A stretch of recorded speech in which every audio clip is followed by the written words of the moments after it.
Hey guys, happy Tuesday, July 7th. Today was blackout day, so you were not supposed to spend any money unless it was to a black-owned business. I don't know how many people followed that. I spent money at 7-Eleven. So that's not really participating. Anyways, I don't even know why I brought that up. What has been happening with me for the last week? Okay, so my parents have been being a little bit kinder and more responsive, reaching out to me more. I'm not sure why. They are still not trying to help my brother find a way away from his alcoholism, and they are still not talking to him about it. I've texted my brother, called him, been trying to get in touch with him for a couple of months, and he's just avoiding phone calls. He's just avoiding talking to me. He'll send me a random text here and there, but he doesn't want to talk to me because he knows he's out there drinking and he knows I might have something to say about it. So yeah, that's what's up with my family, which is usually my major stressor. I have had a lot of flashbacks lately. I did not have the night sweats last night or nightmares last night at all. I think I did the night before, but not at all last night. So that's good. Usually when I have the flashbacks that I have, it's relating to a manic episode, and when I was in a manic episode, and they're usually situations where I'm being taken advantage of.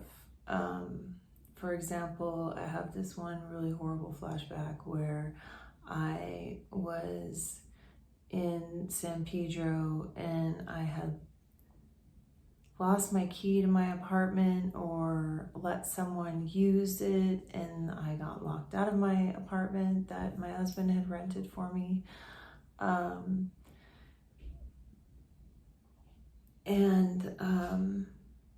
I remember I was sitting outside this business crying one night, just being like, I don't belong here. I'm locked out of my house. I'm not supposed to be here. And these people came and picked me up.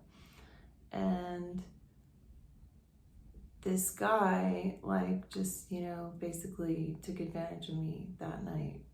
But, they saw me outside of a business laundromat. I think it was a laundromat, laying on the ground, crying. And they come up, and the guy comes up and puts a blanket over me. And then we go through a drive-through somewhere, and then we go back to these people's house. And I don't even know who they were. I just know that the next day I left. Probably said some creepy shit to the guy and then left. But yeah, that one really sucks. It's hard to talk about.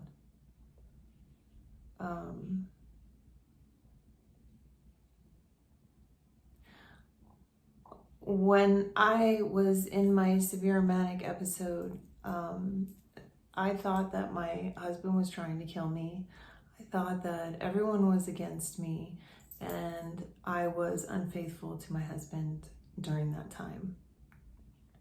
Thankfully, I have a husband who knows that I was sick and I have a mental illness, and it was my illness and it wasn't me. I would have never, ever been unfaithful to my husband ever if I was in my right mind. But it's a hard thing to deal with. And when I first got out of jail,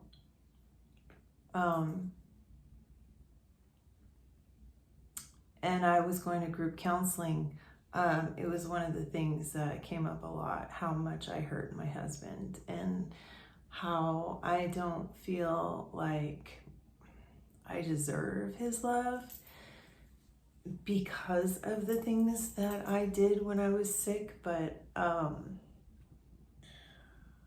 through group counseling, the counselors and stuff helped me realize that,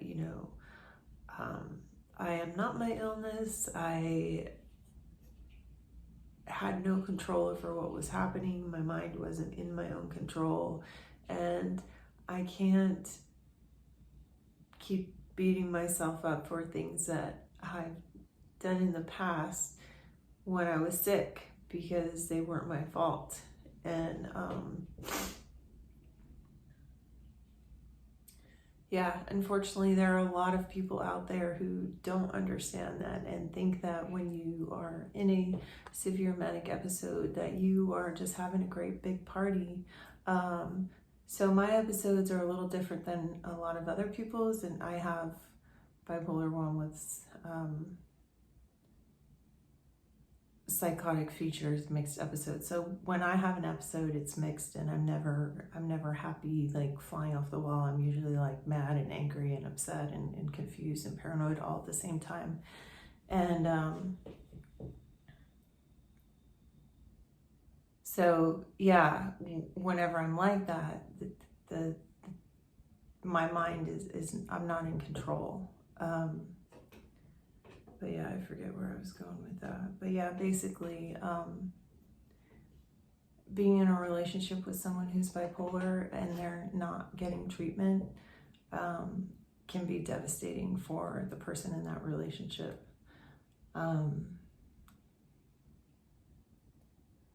And I think that as someone with a mental illness, I think that a lot of people can relate to the fact that if you're someone who has had episodes of any kind, you spend a lot of time feeling guilty about things that you have done that you didn't know you did, or you spend a lot of time wondering, did I do that? Someone said I did it, but I don't remember it at all.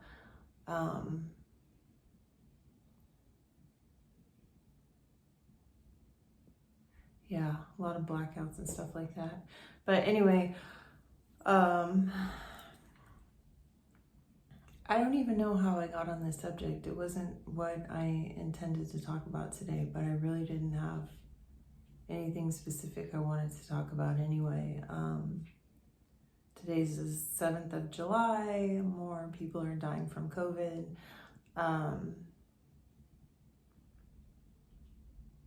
Hopefully, the world will go back to normal soon.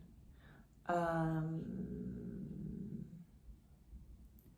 did go on Instagram today, and within like 2 minutes of being on Instagram, I was already like annoyed. It just causes me anxiety now. Like, I know it's gonna like piss me off or upset me. So, but yeah. I saw, what did I see today? Oh yeah, Leah Dollinger. You guys should look her up on Instagram. She's amazing. She's an activist, right? A vegan activist, and she goes onto farms and actually steals baby pigs and stuff like that. She has been charged with theft of animal stock or something like that. But she was on Instagram with some horses, some race horses outside their pens, and like talking about how like this is their life, they're locked up in these pens. And it automatically, like right before I went on my social media break, I got in some huge argument with some chick on Facebook about it wasn't a huge argument, but it was a disagreement. She's trying to advocate for horse racing to me and telling me how the horses are treated so great and blah, blah, blah. And for me, it's very triggering, because horses run fast because they're whipped. They're not running fast because they want to. And they're running because they're locked up in their cage they're locked up in a pen when they're not running. When they're not running, they're stuck there. So they're held captive. So yeah, a lot of horses die in horse racing here. I think like 36 died at Santa Anita at one track last season. And so I got in an argument with this chick on Facebook, and she was like trying to advocate for horse racing because she worked in the industry, telling me how great the horses are treated and everything. And I'm just like, it's BS. You're profiting off something that's cruel. Because it's cruel to make the horses do that. For what? For our entertainment? They're not meant to do that. But anyway, because Leah was there, like, it brought up that argument that I had with the person on Facebook. So already it was like triggered me. But yeah, I guess the only way to manage that is to either use Facebook less, use all social media less, or learn to take it with a grain of salt. So we'll see what I'm able to do. Anyways, have a great night. I've been talking for a while. I will see you guys tomorrow. Bye.